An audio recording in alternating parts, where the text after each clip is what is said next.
President Ferdinand R. Marcos Jr.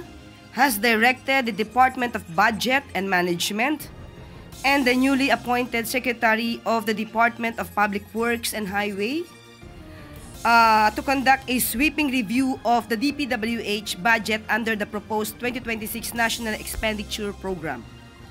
Isang malawakang pagsusuri sa 2026 proposed budget ng Department of Public Works and Highways o DPWH ang iniutos ni Pangulong Ferdinand Marcos Jr.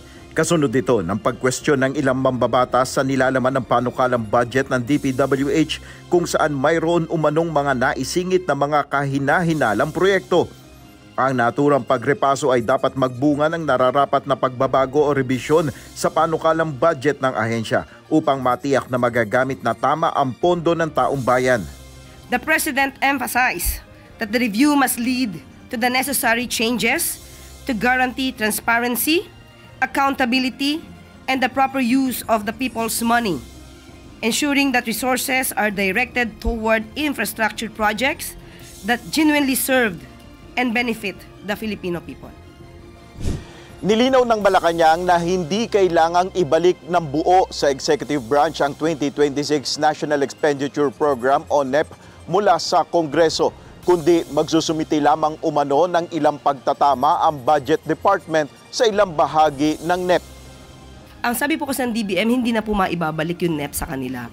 Magkakaroon lang po siguro ng mga iratum. Iko-correct, i-amend, tatanggalin, para po mabigyan sila ang Senado, ang Kongreso ng listahan kung ano yung dapat na hindi na ilagay. Samantala, hinimok naman ni Pangulong Marcos ang mga gobernador na isiwalat ang anumang nakikitang anomalya sa mga proyekto ng pamahalaan. Ito ang binigyan diin ng Pangulo sa oath-taking ceremony kanina ng mga bagong opisyal ng League of Provinces of the Philippines. Sa gitna na rin ito ng ginagawang investigasyon sa umano'y anomalya sa flood control projects. Nagsimula pa lang ang laban at mahaba pa ang ating tatahakin. Umaasa ako na kasama namin kayo sa bawat hakbang, sa pagsusuri sa mga proyekto, sa pagsasaliwanag sa mga nakakukubli na kadliliman.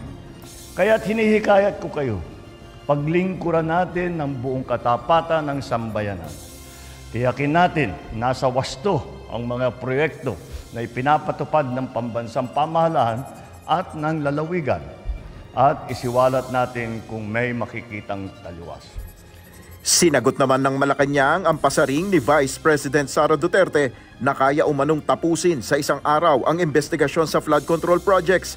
Kamakailan sinabi ng Vice Presidente na madali lang naman anyang matukoy ni PBBM ang mga sangkot sa anomalya kung gugustuhin talaga nitong may managot na opisyal. Isang araw lang matatapos ng investigasyon? That is absolutely preposterous. Ang Pangulong Marcos Jr., hindi po siya nagsasagawa ng investigasyon ala tokhang way.